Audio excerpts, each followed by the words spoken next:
Platón político. Giorgio Colli. Primero, el Estado ideal. 4. La República. Después de su regreso a Atenas, el espíritu de Platón entra definitivamente en su fase productiva y creadora, y el problema de la educación se convierte en el punto en el que convergen ahora sus ideas políticas y al que dedica su actividad práctica. De hecho, funda la Academia, que tenía que ser la escuela de los nuevos políticos, sin detenerse ante las enormes dificultades que entorpecían su programa educativo. Es evidente que en la Atenas de aquella época no era posible fundar una secta que tuviese tanta amplitud y tanta influencia como la pitagórica, y sobre todo no era posible modelar a esa aristocracia mediadora entre sensibilidad y racionalidad, que era el aspecto esencial para una eficaz intervención práctica. Pero Platón no desesperó por eso, y confió siempre en educar a quienes debían constituir la primera clase, a los filósofos, y en preparar así, aunque más lentamente, a la autoridad en el conocimiento del Estado. Lo que en Atenas podía ser admitido de las instituciones pitagóricas fue conservado, si bien con limitaciones, como por ejemplo la vida comunitaria, que presenta correspondencias con los banquetes celebrados periódicamente por los discípulos de la Academia, o el carácter religioso que se pone de manifiesto por medio de la propia constitución jurídica de la Academia, en forma de tiasos, o sea, en forma de asociación religiosa. Pero es incuestionable que todo esto estaba muy alejado de un modo de vida que, como el pitagórico, despojase al individuo de sus relaciones privadas para reabsorberlo en un organismo superior. Paralelamente a esta actividad educativa, a la que dio, por así decir, confirmación oficial, reuniendo en el jardín vecino al gimnasio de la Academia al círculo de discípulos que probablemente se habían agrupado en torno a él ya antes de su viaje a Italia, Platón continuó su actividad literaria, que se centró durante algunos años en la obra capital de su vida, La República, pero que le permitió además escribir una serie análoga de diálogos menores. En la primera de estas obras, que hay que situar en el periodo 387-385, y especialmente en el Menéxeno y en el Menón, se percibe un decidido reacercamiento a la democracia. Ayudaron a ello tanto su actitud más conciliadora con la realidad como la propia política de Atenas, que tras la paz de Antálcidas de 387 había tenido que renunciar por completo a sus intenciones imperialistas y tendía a una política modesta que contrastaba menos que antes con las ideas de Platón. El Menéxeno pasa del menosprecio a la retórica manifestado en el Gorgias a rivalizar con ella en la alabanza de Atenas, sirviéndose además de sus mismas armas. Y el Menón ha sido definido por Gompers como la palinodia del Gorgias. Los políticos, Pericles y los demás, que habían sido severamente condenados, son tratados ahora con mayor respeto, dado que, aun cuando no poseen el saber, tienen la justa opinión. Esto es, mantienen esa posición intermedia entre sensibilidad y racionalidad que permite desarrollar la verdadera filosofía. Son estos los años de mayor fecundidad del filósofo, y aparecen sucesivamente el Eutidemo, donde se confirma el principio fundamental, a partir de entonces adquirido definitivamente, de la obligación de ser filósofo para poder convertirse en político. Después de algunos años, el Fedón y el Banquete, los cuales, en especial el segundo, ofrecen vínculos esenciales, como veremos más tarde, con las ideas políticas expuestas en la República. Y en el año 375, tras una labor que ha absorbido las más bellas energías del filósofo, ve finalmente la luz, la República. Es momento ahora de detenernos brevemente en la cuestión que se plantea al procurar establecer la fecha y el modo de composición de la República, problema del que se han ocupado los filólogos a lo largo de 50 años, sin poder llegar a una conclusión definitiva. La cuestión radica enteramente en determinar si la República nació y fue publicada como una unidad orgánica, o bien es un conjunto de 3 o 4 partes publicadas en fechas separadas una de otra, y que reflejarían fases sucesivas del pensamiento platónico. Los adversarios de la unidad, aún disintiendo entre ellos, por ejemplo, en lo que respecta al libro quinto y al noveno, están en general de acuerdo en la siguiente sucesión: libro primero, libros 2 al cuarto, con los que están relacionados los libros octavo y noveno, libros quinto al séptimo y por último, libro décimo. La ubicación del libro primero como un fragmento o un diálogo independiente de juventud es admitida ahora por la casi totalidad de los estudiosos, y la hipótesis ha recibido la confirmación irrefutable del análisis estadístico, de modo que el problema se concentra en establecer si realmente los libros segundo al cuarto y octavo al noveno pertenecen a una época evolutiva anterior y fueron, efectivamente, publicados antes que los libros quinto al séptimo. Veamos, en primer lugar, los argumentos aducidos por los defensores de esta hipótesis. Hacen especial hincapié en lo que se deduce del procedimiento mismo de Platón, que interrumpe el discurso de Sócrates al comienzo del libro quinto e introduce una digresión que abarca, además del libro quinto, también el sexto y el séptimo, hasta que, al principio del libro octavo, es retomada la discusión que se había interrumpido. Se ha observado, asimismo, que esta digresión, además de haber sido aislada por el propio Platón del resto del diálogo, contiene teorías absolutamente novedosas y posteriores con respecto al núcleo principal.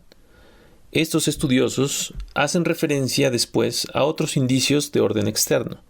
Un pasaje de Aulo Gelio que habla de una anterior publicación de Duo Fere Libri de la República,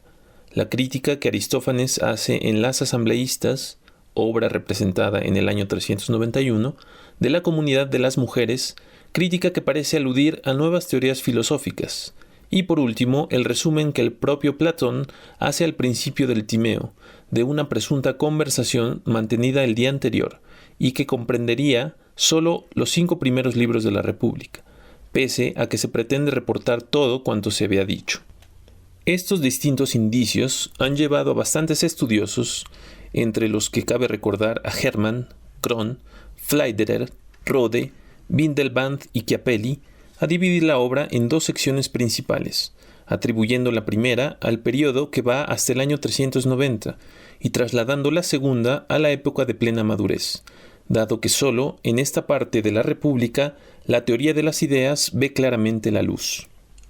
Aún con esto, no faltan los detractores que han ido socavando las varias objeciones y, aunque sin poder convencer de manera definitiva, han atraído de nuevo a la tesis de la unidad a la mayoría de los estudiosos.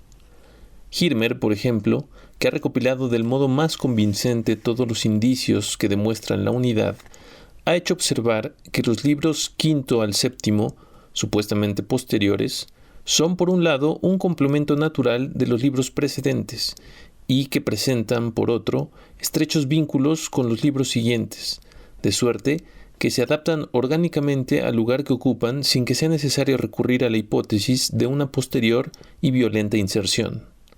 Por su parte, Reader y Campbell han señalado que tales digresiones se hallan también en el Sofista y en otras obras, y constituyen una característica del método platónico de encauzar el diálogo.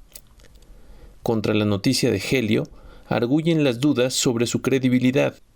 y Ritter, a su vez, ha interpretado los Duo Fere Libri, que los detractores de la unidad atribuían a los libros primero al cuarto, como si se refirieran únicamente al libro primero. En cuanto a la relación con las asambleístas, se ha observado ante todo que las ideas sobre una comunidad de mujeres no eran nuevas en Grecia y podían circular fácilmente en Atenas hacia el año 390. Y además, que Platón podía muy bien haber comunicado oralmente sus ideas al respecto al círculo de amigos que en esa época, a buen seguro, había reunido en torno a él. Finalmente, en lo que concierne al resumen del Timeo, se ha señalado cuán extraño sería que Platón se hubiese referido durante la composición de esta obra, que pertenece, como se ha comprobado, a sus últimos años, a un diálogo de juventud que sin duda era poco conocido por los lectores al haber sido refundido de todos modos en la República, obra que, por el contrario, tenía probablemente una razonable difusión. La opinión más lógica nos parece que es admitir la unidad de la República, o sea, reconocer que la obra fue publicada hacia el año 375 como un todo orgánico, si bien hay que tener presente para explicar la evolución del pensamiento platónico la contribución de los estudiosos que niegan dicha unidad. Es el camino seguido por Wilamowitz, que cree que la elaboración del diálogo duró 20 años y se prolongó hasta 374, y por Nathorp, que sitúa la creación de la República entre el Gorgias y el año 375. Y este mismo punto de vista es desarrollado especialmente por Dümmler,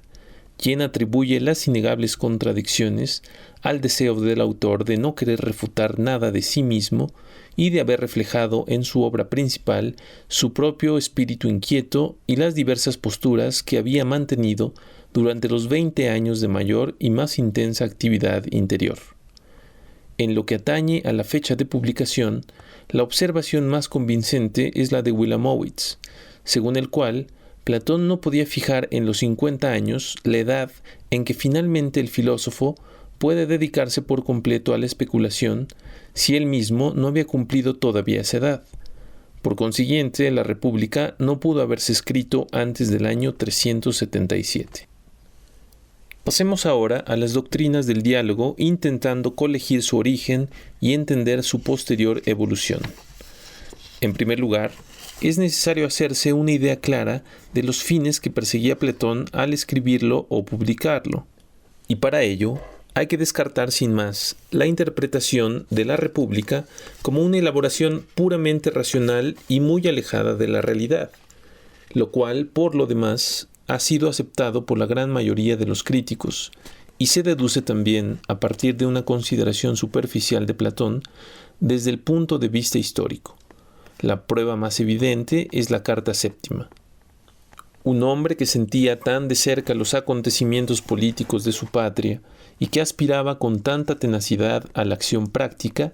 no podía emplear evidentemente 20 años de trabajo para sacar a la luz una obra utópica y basada en principios puramente abstractos. Asimismo, hemos visto ya de qué modo, en lo tocante al problema de la educación, se había acercado a la idea, tradicionalmente admitida por los griegos, que atribuía a la música eficacia pedagógica. Y todavía veremos más tarde cómo otros elementos históricos pasaron a formar parte de su método educativo. Es más, por lo que respecta a una de las tesis en la que él parece vacilar, a saber, la comunidad de las mujeres, no faltan quienes señalan precedentes notables de esta institución en Grecia, atestiguados por Heródoto y Eurípides. En consecuencia, parece lícito poder afirmar, contando también con el apoyo de los críticos platónicos más importantes, entre los que cabe recordar a Gompertz, Wilamowitz, Barker y Windelband, que Platón tenía la intención, al publicar la República, de influir directamente en la vida práctica, y que alimentaba en este aspecto, como añade Wilamowitz, incluso un cierto optimismo. Anderhoff ha indicado, no obstante, que la República, del mismo modo que no es simplemente una construcción de la idea, tampoco posee un pronunciado carácter realista, y nosotros podemos añadir que es precisamente este punto de vista el que ayuda a comprender la obra con mayor amplitud. La República es la fusión de lo ideal y lo real, o mejor dicho, la indicación de los métodos con que el hombre puede alcanzar lo ideal a través de lo real. Nosotros podemos, por otra parte, elucidar de manera más filosófica el problema buscando en las propias palabras de Platón la naturaleza de su estado y la posibilidad que tiene de llevarse a la práctica. Este estado es una idea, y como tal, durante los casi 20 años que duró la composición de la República, sigue, en cuanto a su significado filosófico, una evolución paralela a la de la teoría metafísica de las ideas. Esta teoría, en su primera fase, concibe las ideas como algo completamente separado de lo terreno, y sólo mediante la soledad y la elevación mística, como se desprende de nuestro análisis del Fedón y del Fedro, el individuo puede lograr la realización de la idea, reduciendo su alma a una pura esencia, a un auto kad auto. La idea del Estado era para él, en ese momento, muy parecida a la perfecta democracia cósmica de Empédocles. Era una comunidad de esencias, no de hombres. En el banquete, la creciente politicidad de Platón ya lleva, en cambio, a atenuar la nítida separación entre lo ideal y lo terreno, y a admitir implícitamente que, en el fondo, una realización del estado ideal en la tierra no sería en absoluto imposible, en la medida en que todas las cosas se sitúan en una misma escala que conduce a la felicidad y a la perfección. Aún así, el Estado todavía está, en ese periodo, demasiado lejos de lo humano, y en él los filósofos deben ser místicos perfectos, de modo que Platón abriga muchas dudas acerca de la posibilidad de conseguir su realización. Véase la parte final del libro 9, que cierra la primera redacción de la República y que fue escrita, por tanto, probablemente antes de 380, 2 o 3 años después del banquete. Al término de la exposición de Sócrates, Glaucón expresa sus dudas sobre la existencia de tal estado, a lo que Sócrates responde: pero en el cielo quizás exista un modelo para aquel que quiera observarlo, y observándolo, fundar el gobierno de sí mismo. Y no importa en absoluto que nuestro estado exista ahora o exista en el futuro, porque él se dedicará solamente a la política de este estado y de ningún otro. Después del año 380, la teoría de las ideas se transforma, se racionaliza. La idea pasa de ser entidad trascendente a ser concepto. La idea del Estado ya no es un modelo separado, sino un concepto desprovisto de trascendencia y por consiguiente realizable. De la misma manera, la virtud que en el Fedón era única, es decir, el comportamiento sobrehumano y místico únicamente del sabio, se divide en la República en múltiples conceptos realizables por los filósofos y los no filósofos. Además, la clase gobernante, que en la mente de Platón tenía que estar compuesta originariamente por sabios místicos, también se revela en los libros sexto y séptimo como formada por hombres de ciencia que son accesibles, más que los místicos, a los hombres. Mientras escribía los últimos libros de la República,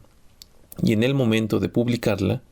él creía, pues, en la posibilidad de realización en la tierra de su estado, y en diversos pasajes de los libros sexto y séptimo expone claramente esta convicción.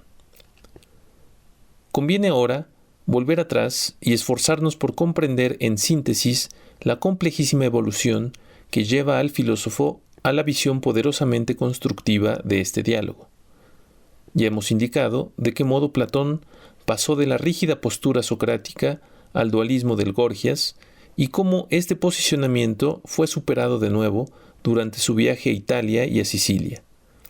Al regresar a Atenas, desarrolló práctica y teóricamente su concepto de educación, convencido de poder resolver en breve el problema de forma definitiva.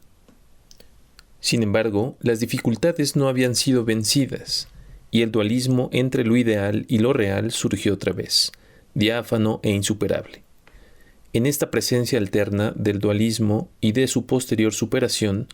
hay a fin de cuentas la perpetua dialéctica que constituye, en cierta manera, la razón fundamental de la evolución del pensamiento platónico.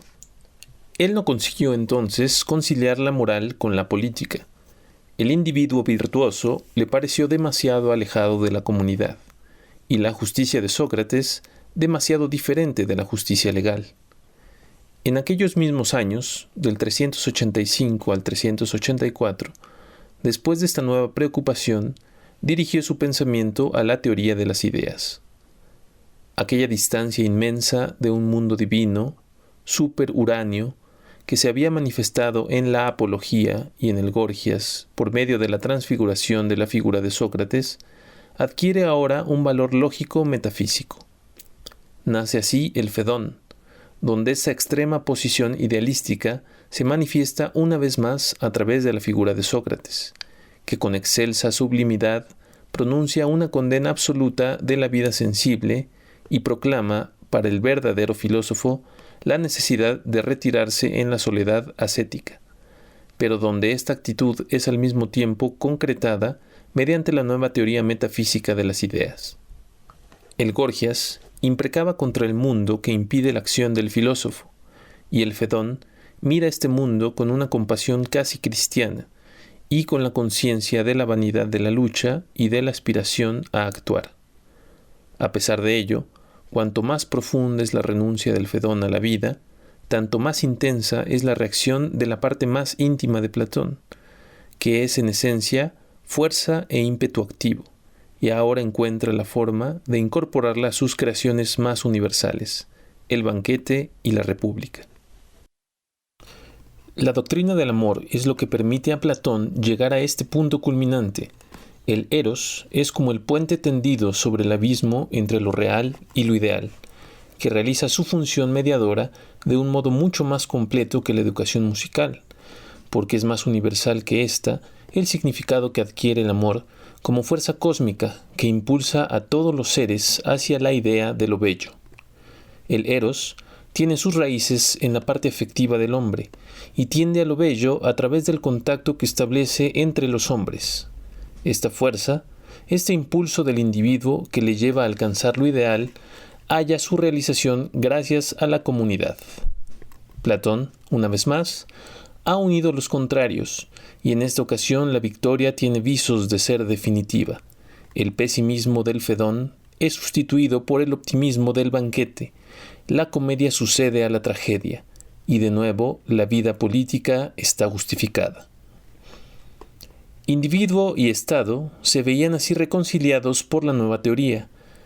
pero no obstante, a su sistema político, que iba formándose lentamente, le faltaba todavía, por decirlo así, un eje,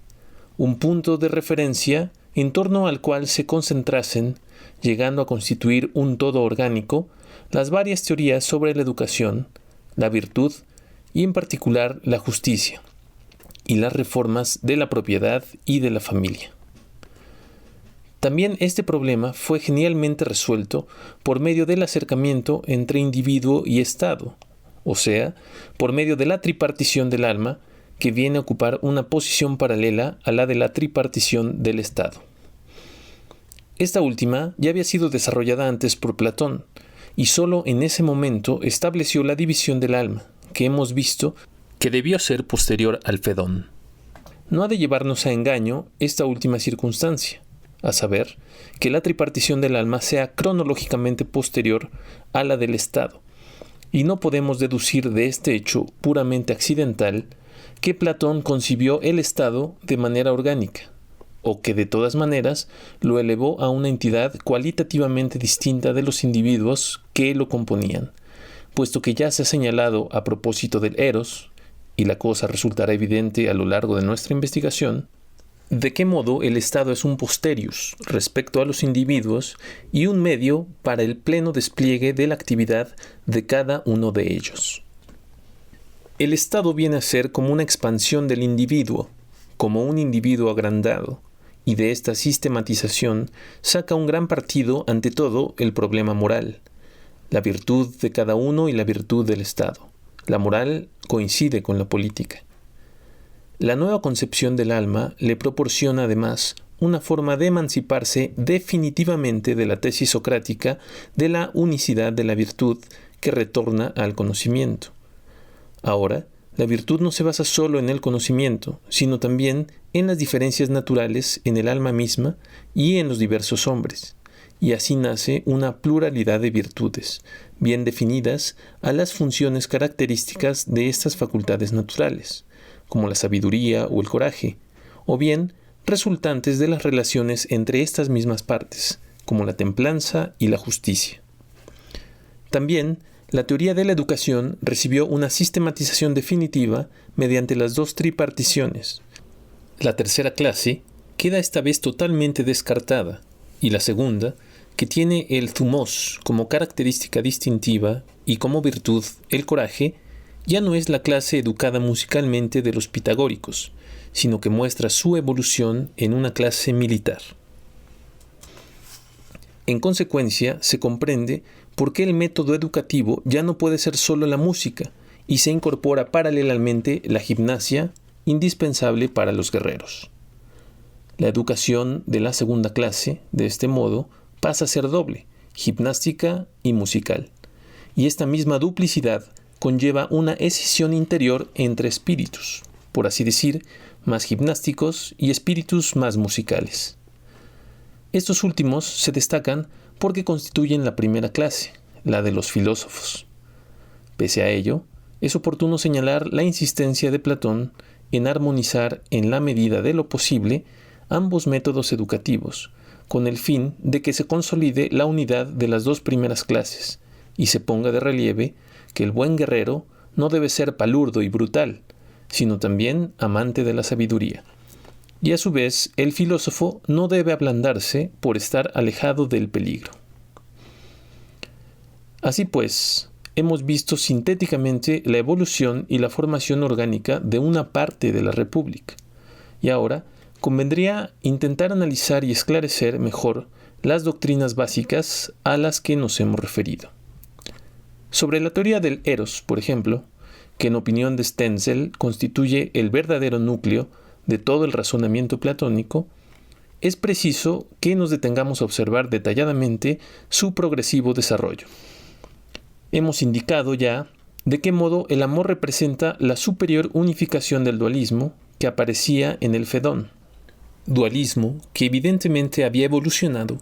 porque la anterior tentativa de mediación, es decir, la de la educación en el sentido pitagórico, se había revelado insuficiente.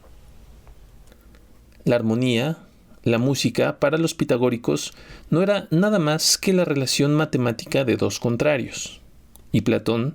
que antes había rehuido el intelectualismo socrático para encontrar una justificación desde el aspecto sensible y afectivo, se acordó entonces de que este aspecto era efectivamente reconocido en la educación musical, pero se convertía en uno de los términos de una relación matemática y adquiría a la fuerza un valor formal y abstracto, que lo despojaba precisamente de esa característica natural que se quería justificar. De igual modo que, con referencia a la educación, él había aceptado la música de los pitagóricos. Así también había contribuido de manera decisiva a su desarrollo la mediación paralela de las matemáticas en el terreno gnoseológico metafísico, que le condujeron a la teoría de las ideas. Porque justamente esa fecundidad en el terreno metafísico del principio pitagórico le permitió comprender su insuficiencia en el aspecto educativo. Uno de los términos de la armonía, la parte racional, se transforma ahora en la hipóstasis de un mundo trascendente que está tan elevado que hace imposible su conciliación con el otro término. Este, a su vez, liberado de su posición artificial que lo convertía en abstracto, aparecía entonces con toda su naturalidad e inducía al filósofo a rechazarlo con repulsión para refugiarse en el mundo superuráneo. Se impuso la necesidad de salir de la nueva crisis, y Platón se aprestó a superarla de nuevo, convencido de que sólo recurriendo a un principio dinámico podría encontrar una justificación superior de la vida. La armonía pitagórica era algo estático, el resultado inmediato de los contrarios que no presuponía ningún tipo de movimiento. La tendencia de uno de estos contrarios hacia el otro, y desde un punto de vista estático, con la teoría de las ideas se había puesto fin a esa fase evolutiva. Hallamos un primer paso hacia la nueva concepción en el discurso del médico Erixímaco en el banquete, donde es evidente el punto de vista Empedocleo y Heracliteo, y donde, por tanto, la inmóvil armonía es sustituida por el amor como fuerza cósmica que tiende a reunir los contrarios. Pero es este un punto de vista presocrático y naturalístico, y Platón, más que por la naturaleza, se interesa por el hombre, de modo que hace falta ahora introducir en la individualidad humana este significado cósmico del eros, proceso que se realiza en el banquete mediante los discursos de Aristófanes y de Sócrates.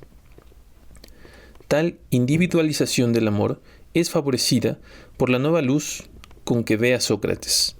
cuya eficacia educativa comprende plenamente en ese momento, y que se le manifiesta como la personificación de ese anhelo inextinguible de ascender a lo ideal a través de lo sensible.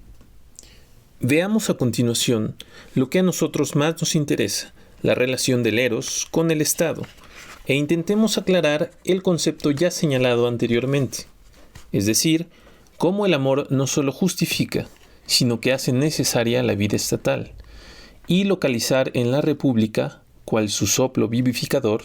el eros que tal vez se haya fragmentado al entrar en contacto con todas las demás doctrinas que lo ocultan y amenazan con sofocarlo. En primer lugar, el amor, nótese bien, se desarrolla en el individuo y es precisamente la actividad que lleva a la individualidad a su plena manifestación en su aspecto universal. Ahora bien, ¿cómo se manifiesta esta actividad? El thumos, el alma que se mueve impulsada por ese anhelo, intenta sobre todo acercarse a otros hombres, primero a uno, después a un número lo más elevado posible, primero al cuerpo, después al alma, para continuar el proceso descrito en el banquete. Esto es, en otras palabras, tiende a inmortalizar su individualidad por medio de la vida en la comunidad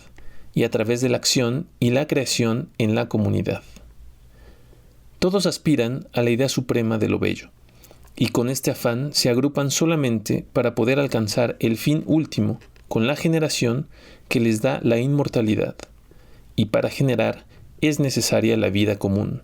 la reunión de los seres, su colaboración mutua. En la escala infinita de perfección de los seres, reina este principio, porque así como cada uno de ellos se reúne con el objetivo de generar a sus hijos, así también es imprescindible la existencia de la comunidad y del Estado para que los legisladores, Licurgo y Solón, puedan generar a sus hijos inmortales, las leyes y la virtud. En este momento es fácil comprender la importancia que adquiere el Estado en la filosofía de Platón y la posición de la República en el conjunto de sus obras. El fin último del conocimiento es ahora mucho más elevado que en el Fedón, pero el ascetismo, en vez de ser alimentado, es absolutamente superado, ya que el individuo no puede alcanzar este supremo cognoscible sin la mediación del Estado. No cabe duda de que era difícil encontrar una compenetración y una conciliación más completas de lo práctico con lo teórico. Problema siempre renovado en la historia de la filosofía y raras veces resuelto de manera satisfactoria.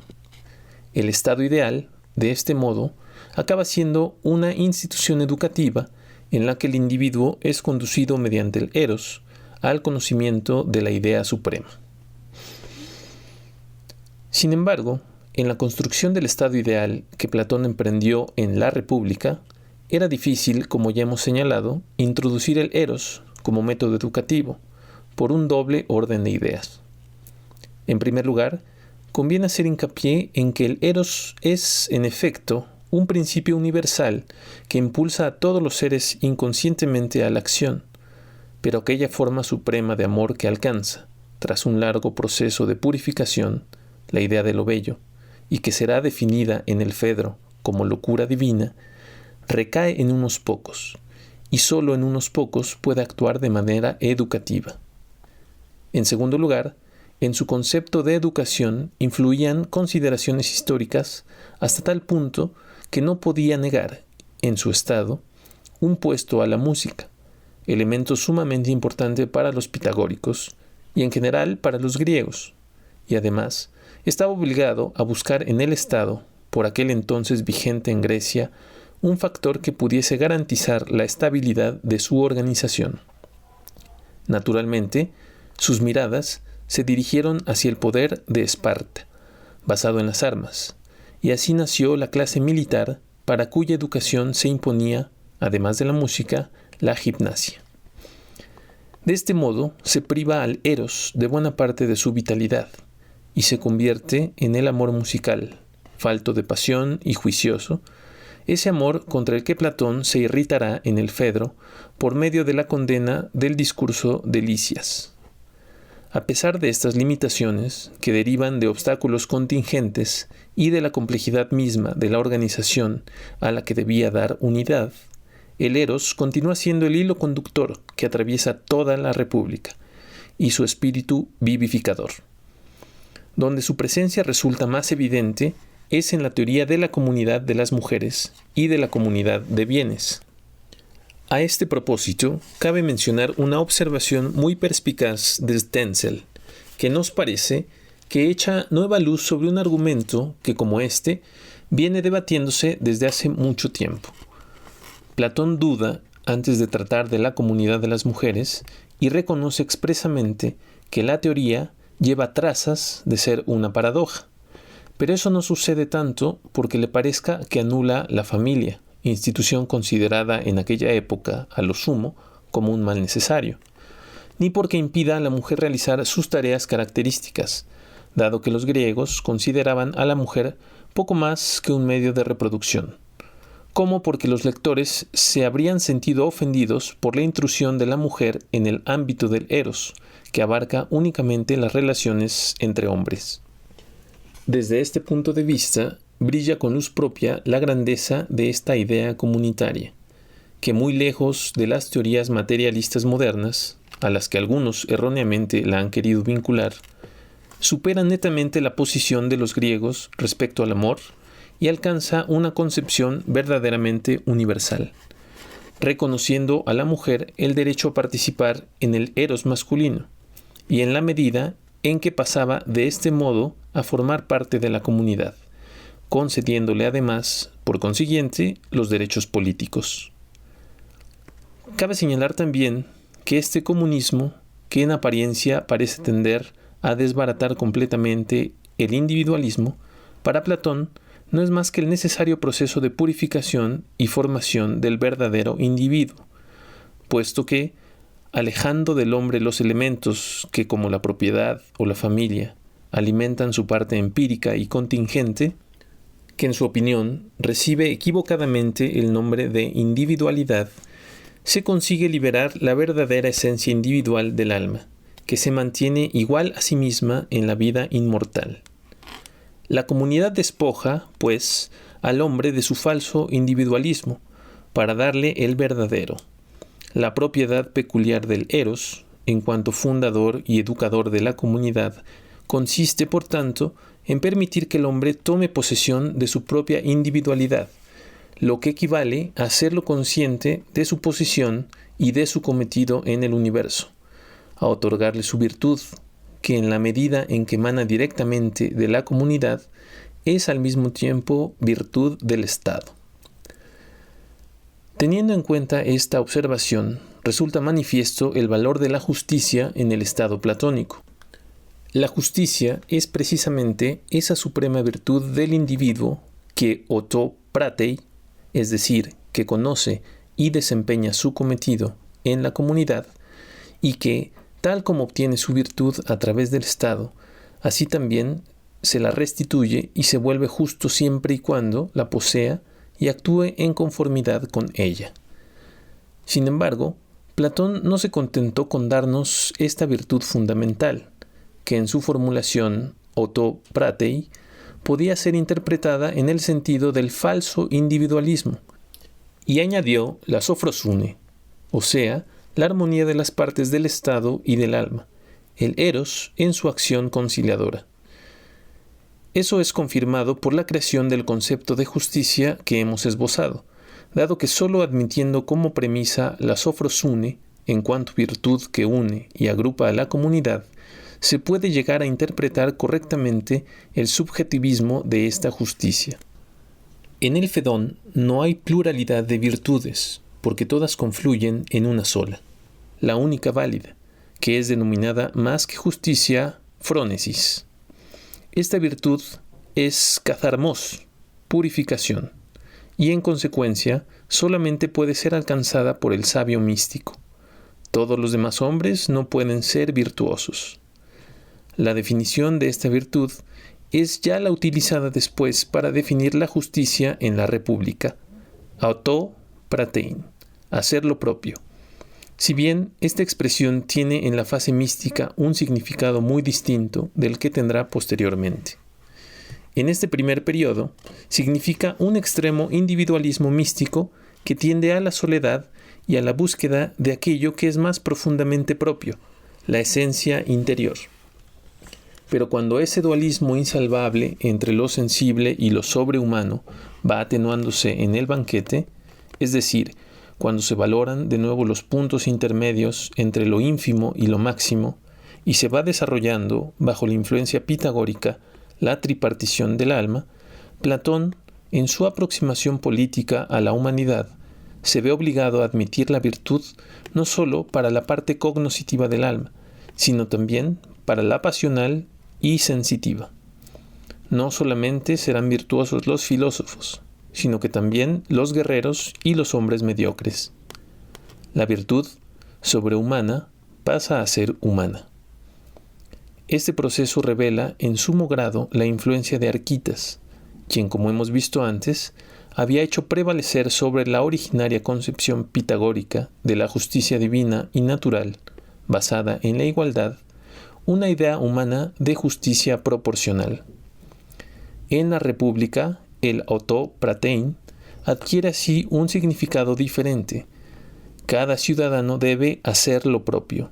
o sea, debe ocupar en el Estado la posición que le es asignada con arreglo a su valor.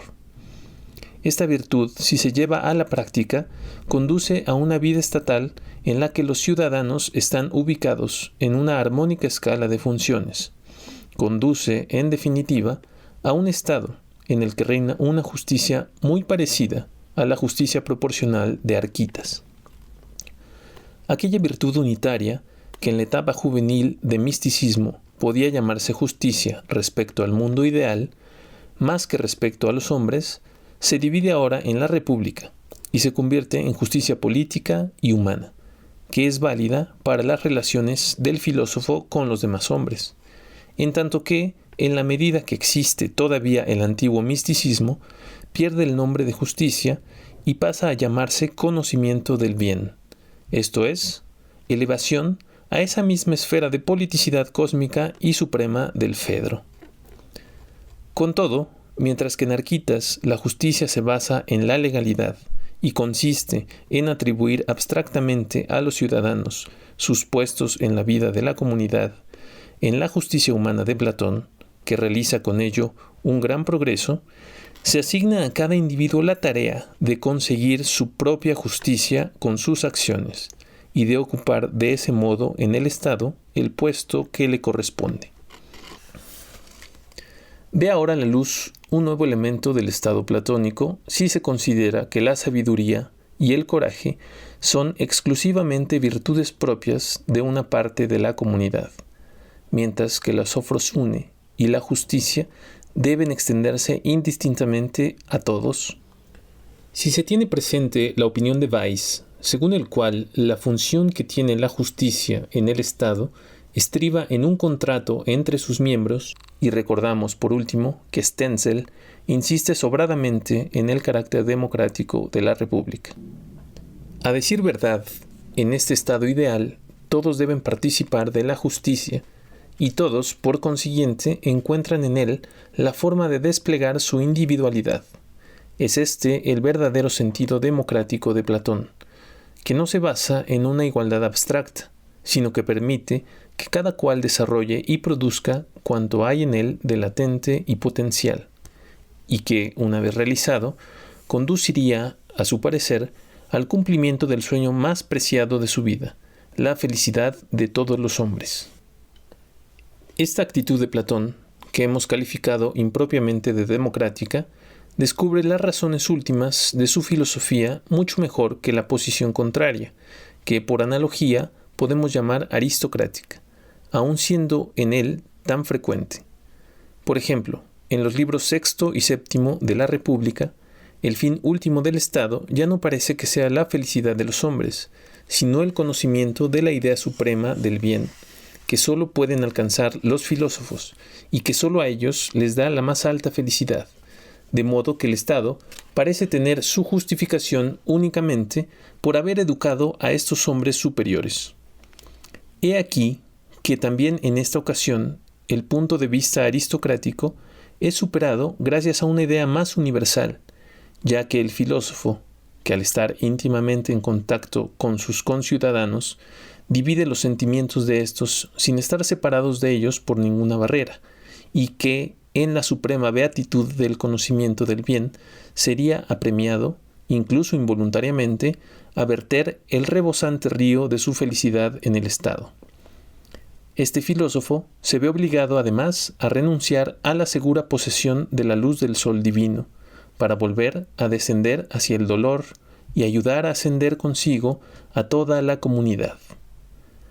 El conocimiento del bien por parte del filósofo es fuente de felicidad y de perfección para todos los hombres, pero con este excelso servicio no hace más que cumplir con su deber,